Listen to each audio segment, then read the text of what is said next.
하나님의 말씀을 기준으로 삼고 그 말씀이 우리의 삶을 통해서 드러날 때 내가 섬기는 모든 섬김과 내가 가진 그 주님께서 주신 은혜를 가지고 하나님의 마음으로 이웃을 섬기며 나아갈 때 그것이 우리에게 진정한 예배라고 할 수 있습니다.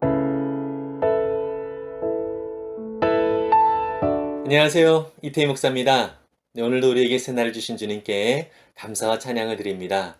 오늘은 우리에게 신명기 12장 8절에서 19절의 말씀을 가지고 하나님의 은혜를 또 살펴보도록 하겠습니다. 우리에게 주실 주님의 은혜를 또 기대하면서 말씀을 세번역 성경으로 읽도록 하겠습니다. 오늘 여기에서는 우리가 저마다 자기의 소견대로 예배를 드리지만 거기에 가서는 그렇게 하지 못합니다.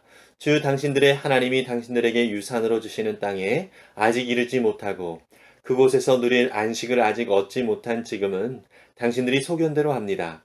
그러나 당신들이 요단강을 건너가서 주 당신들의 하나님이 당신들에게 유산으로 주시는 땅에 정착할 때에는 또 주님께서 사방에 있는 모든 적들의 위협을 물리치시고 당신들에게 안식을 주셔서 당신들을 평안히 살게 하실 그때에는 당신들은 내가 당신들에게 명한 모든 것, 곧 번제물과 화목제물과 11조와 높이 들어 바치는 곡식제물과 주님께 바치기로 서원한 모든 서원제물을 주 당신들의 하나님이 그의 이름을 두려고 선택하신 그곳으로 가지고 가서 바쳐야 합니다. 거기에서 당신들은 주 당신들의 하나님을 앞에 모시고 즐거워하십시오. 당신들만이 아니라 당신들의 자녀들, 남종과 여종, 당신들처럼 차지할 몫이나 유산도 없이 성 안에서 사는 레위 사람들을 다 불러서 함께 즐거워하십시오. 당신들은 당신들이 택한 아무 곳에서나 번제를 드리는 일이 없도록 조심하십시오. 주님께서 당신들의 지파 가운데서 한 곳을 택하실 터이니 그곳으로 가서 번제를 드리고 내가 당신들에게 명령한 다른 모든 것을 지키십시오. 당신들은 주 하나님이 당신들에게 베풀어 주신 복을 따라서 마음에 내키는 대로 성 안 어디에서든지 짐승을 잡아먹을 수 있습니다. 정한 사람이든지 부정을 탄 사람이든지 모두 다 노루나 사슴고기를 먹듯이 잡은 짐승의 고기를 먹을 수 있습니다. 그러나 피는 먹지 못합니다. 물처럼 땅에 쏟아 버려야 합니다. 당신들이 11조로 바친 곡식과 포도주와 기름과 소와 양의 처음 난 것과 서원하고 드린 갖가지 서원제물과 자원제물과 높이 들어 바치는 곡식제물은 성 안에서는 먹을 수 없습니다. 그것은 주 당신들의 하나님이 택하신 곳으로 가지고 가서 주 당신들의 하나님을 앞에 모시고 먹도록 하십시오. 당신들과 당신들의 자녀와 남종과 여종과 성 안에 사는 레위 사람과 함께 먹고 주 당신들의 하나님 앞에서 높이 들어 바친 모든 것을 즐거워하십시오. 부디 당신들은 그 땅에 사는 동안에 레위 사람을 저버리지 않도록 하십시오. 아멘. 오늘 말씀의 내용은 특별히 모세가 이스라엘 백성들이 가나안에 들어갔을 때에 가나안에서 어떻게 예배를 드려야 할지에 대해서 이야기를 하고 있습니다. 첫 번째로 예배는 나만이 아니라 모두가 함께 가족들과 또 종들과 모두가 함께 즐거워야 한다라고 하는 내용을 담고 있고요. 또 두 번째로 그 예배를 드릴 때에 너희들 마음대로가 아니라 하나님께서 택하신 하나님께서 말씀하신 방식대로 그렇게 예배를 드려라 이렇게 말씀을 하고 있습니다. 특별히 하나님께서 정하신 장소에서 또 고기 먹을 때는 핏째 먹지 말아라. 이런 내용들을 담고 있죠. 창세기 9장 4절에서 보면 노아에게 하나님께서 하시는 말씀이 피에는 생명이 있다라고 말씀을 하고 있습니다. 그 생명의 주관자가 되시는 하나님을 인정하는 차원에서 피를 먹지 말라. 이렇게 명하고 있는 것을 볼 수 있습니다. 이것이 재물에 대해서도 그렇게 이어지는 것으로 우리가 좀 살펴볼 수 있습니다. 오늘 읽어본 그 본문을 통해서 특별히 우리에게 주시는 진정한 예배의 모습이 무엇인가라고 하는 것들을 좀 살펴보기를 원합니다. 오늘 본문 속에서 12절과 18절에서도 보면은요, 예배를 드릴 때에 너희 자신만 하나님 앞에 나와 예배를 드려라 이런 식으로 말씀하지 아니하시고 너의 가족들뿐만 아니라 남종과 여종들 그리고 나그네들 그리고 특별히 레위인들을 챙기고 있는 것을 볼 수 있습니다. 레위인은 그 분깃 기업, 땅을 차지하지 못했지요.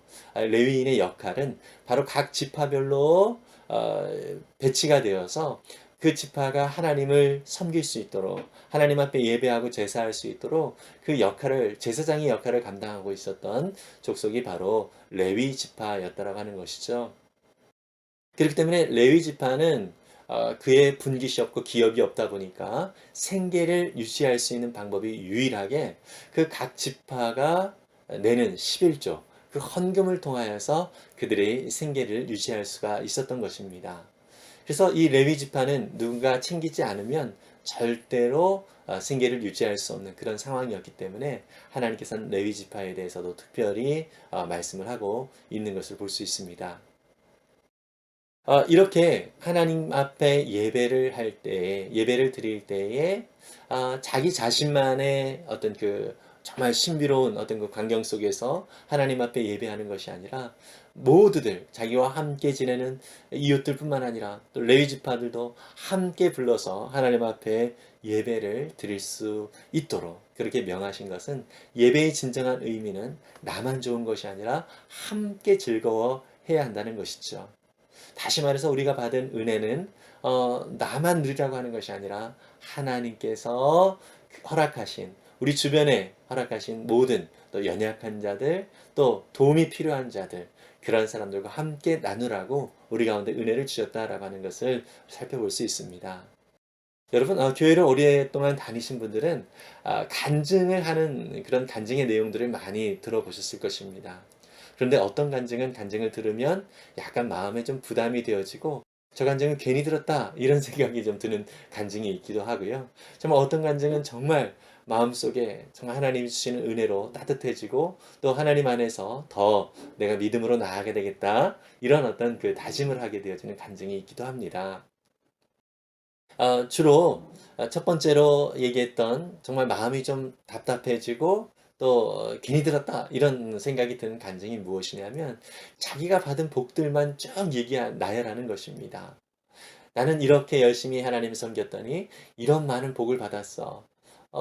당신도 이렇게 열심히 기도하고 이렇게 열심히 섬겨봐. 뭐 이런 식으로 이야기하는 그런 간증들의 류가 바로 우리를 좀 마음을 힘들게 하는 간증인 것 같습니다. 물론 그것도 하나님의 은혜인 건 맞습니다. 그러나 저는 그것이 반쪽짜리 은혜라고 생각을 합니다. 진정한 은혜는 또 진정한 간증은 하나님께 주신 은혜들을 가지고 하나님뿐만 아니라 우리의 이웃들을 어떻게 섬겼는지에 관한 내용들이 담겨 있을 때 그것이 진정한 간증이고 또 우리의 마음에도 따뜻함을 주는 그런 간증. 정말 나도 그렇게 살고 싶다. 이러한 마음이 드는 간증이라고 생각합니다. 우리의 예배도 바로 그런 것입니다. 나만 정말 하나님의 은혜를 깊이 경험하고 나만 하나님 앞에 정말 간절하게 나아가서 그런 복을 누리는 그런 예배가 아니라 정말로 이 예배를 통하여서 모두가 함께 또 우리의 이웃들이 특별히 우리 소외된 사람들이 우리의 도움이 필요한 사람들이 힘을 얻는 것 이것이 진정한 예배라고 볼 수 있습니다. 그래서 하나님의 말씀을 기준으로 삼고 그 말씀이 우리의 삶을 통해서 드러날 때 내가 섬기는 모든 섬김과 내가 가진 그 주님께서 주신 은혜를 가지고 하나님의 마음으로 이웃을 섬기며 나아갈 때 그것이 우리에게 진정한 예배라고 할 수 있습니다. 결국 나를 통하여서 누군가 힘을 얻고 나를 통하여서 누군가 하나님을 바라볼 수 있도록 하나님 안에서 용기를 얻을 수 있도록 하는 것 이것이 우리에게 진정한 예배라고 말할 수 있습니다. 사도 바울도요. 로마서 12장에서 진정한 예배의 의미를 말씀을 해주고 있는데 이렇게 말씀하고 있습니다. 형제 자매 여러분 그러므로 나는 하나님의 자비하심을 힘입어 여러분에게 권합니다. 여러분의 몸을 하나님께서 기뻐하실 거룩한 산 제물로 드리십시오. 이것이 여러분들이 드릴 합당한 예배입니다. 여러분은 이 시대의 풍조를 본받지 말고 마음을 새롭게 함으로 변화를 받아서 하나님의 선하시고 기뻐하시고 완전하신 뜻이 무엇인지를 분별하도록 하십시오. 우리의 몸을 거룩한 산 제물로 드리라고 하면서 그 산 제물로 드릴 때에 합당한 그 방식이 무엇입니까? 하나님의 뜻을 분별하여 드리는 이 삶이 진정한 산 제물로 드려지는 예배다 말씀을 하고 있는 것이죠. 저와 여러분들 속에서 어떤 형식이 중요한 것이 아니라 물론 형식도 중요하지 않다는 얘기가 아닙니다. 형식보다 더 중요한 것이 있는데 그 내용이라는 것이죠. 우리가 왜 예배를 드리는가? 우리가 이 예배를 드리는 태도가 어떠한 태도여야 하는가? 그것은 바로 하나님 아버지의 뜻을 분별하는 것입니다. 하나님 아버지의 뜻이 어디에 있는가? 그 뜻에 합당하게 우리가 하나님 앞에서 살아갈 때 그것이 진정한 예배가 된다라고 하는 것입니다. 마태복음 25장에 보면은요, 달란트 비유를 말씀을 하시고 난 다음에 마지막 때에 대한 이야기를 다시 하시면서 양과 염소를 구분짓는 그러한 말씀을 예수님이 하시는 것을 볼 수 있습니다. 양은 오른편에 또 염소는 왼편에 이렇게 구분을 시키면서 오른편에 있는 그 양들을 향하여서 복을 받을 자들이라고 말씀을 하시면서 그들에게 뭐라고 말씀하시냐면 너희들은 내가 줄일 때에 먹을 것을 주었고 목마를 때에 마실 것을 주었고 나그네로 있을 때에 영접해 주었고 헐벗을 때에 입혀 주었고 병들었을 때에 돌봐 주었고 감옥에 갇혀 있었을 때에 찾아 주었다라고 말씀을 하고 있습니다. 그때 양편에 있었던 사람들이 뭐라고 얘기합니까? 우리가 그렇게 한 적이 없는데요. 우리의 기억에 그런 것들이 없는데요. 이렇게 이야기를 하니까 예수님께서 하시는 말씀이 뭐라고 이야기하십니까? 마태복음 25장 40절에 그 말씀이 나오고 있는데요. 임금이 그들에게 말하기를 내가 진정으로 너희에게 말한다. 너희가 여기 내 형제 자매 가운데서 지극히 보잘것이 없는 사람 하나에게 한 것이 곧 내게 한 것이다. 할 것이다. 이렇게 말씀하고 있습니다. 지극히 보잘것이 없는 사람 한 사람에게 한 것. 이것이 주님께 한 것이다. 라고 말씀을 하고 있는 것이죠. 여러분, 정말로 우리가 살아가는 삶은 바로 주님의 마음으로 살아가는 삶인데 지극히 작은 자 하나에게 한 것이 곧 주님께 한 것이다 라고 말씀하고 있습니다. 이것이 하나님의 뜻이고 저와 여러분들이 살기를 원하는 그러한 삶의 모습이라고 하는 것이죠. 여러분, 사실 이런 말씀을 들을 때 어떤 생각이 듭니까? 나도 그렇게 살아야 되겠다. 이런 생각보다는 내 안에 그런 마음이 안 든다. 내 마음에 정말 그렇게 살아가는 것이 참 힘들다. 이런 생각이 좀 들지 않겠습니까? 정말 우리의 힘으로, 우리의 노력으로 그렇게 살 수 없는 것 같습니다. 이렇게 살기 위해서는 우리가 노력한다고 되어지는 것이 아니라 우리의 마음 중심에 주님의 마음이 부어져야 될 줄 믿습니다. 그 주님의 마음, 주님의 그 사랑, 주님의 은혜, 이것이 우리 가운데 얼마나 크고 놀라운지를 날마다 묵상하고 또 주님의 사랑 안에 우리가 거할 때에 정말로 그 사랑을 나누는 삶의 예배로 우리가 나아갈 수 있지 않을까 생각을 합니다.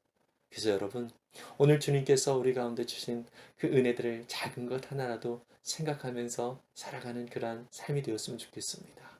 그리고 그 은혜가 무엇인지 확인이 되었다면 정말 주님 그 은혜를 나눌 수 있는 그런 삶을 살 수 있도록 도와달라고 주님 앞에 참된 예배자로 온전히 서기를 원한다라고 구하면서 나아갈 때 주님께서 그러한 삶을 살 수 있도록 도와주실 것이라고 믿습니다. 그러한 정말 주님의 뜻에 합한 예배로 올려드리는 저와 여러분들의 삶이 될 수 있기를 간절히 소망합니다. 기도하겠습니다. 사랑의 주님, 주님께서 가나안 땅에 들어가 예배를 드릴 때에 주님의 은혜를 나누는 참된 예배의 모습이 무엇인지를 오늘 말씀을 통하여 알려주셨습니다. 주님, 나 혼자만의 누리는 은혜가 아니라 우리의 이웃들과 특별히 소외된 자들과 우리의 도움이 필요한 자들과 함께 나누는 예배, 이것이 진정한 예배라는 사실을 주님 오늘 배웠습니다. 아버지 하나님, 참으로 우리에게 주신 은혜가 무엇인지를 먼저 우리가 돌아보며 주님 그것들을 하나하나 세어보며 주님 내가 이렇게 큰 은혜를 받고 있는 자였구나 라는 것들을 먼저 생각하고 그 생각을 가지고 우리의 이웃들을 돌아볼 수 있는 귀한 날 되게 해 주옵소서. 그렇게 산 제사로 온전한 예배로 주님 앞에 드려지길 원하오니 주님 우리의 삶을 기쁘게 받아 주옵소서. 감사드리며 예수님의 이름으로 기도했습니다. 아멘. 네, 오늘도 주님께서 허락하여 주신 참 귀한 날입니다. 주님이 주신 귀한 은혜들을 우리가 생각하면서 정말 우리의 삶도 참 쉽지는 않고 힘이 들기도 하지만 다시 눈을 들어서 주님을 바라보면 주님께서 주신 은혜가 얼마나 귀한지를 다시 한번 발견하게 될 것입니다.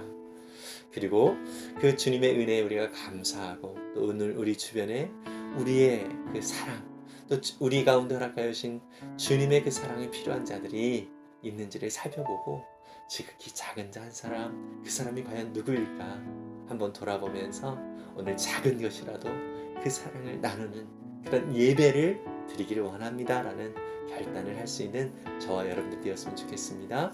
그 은혜 더욱더 풍성하게 누릴 수 있기를 간절히 바라고요.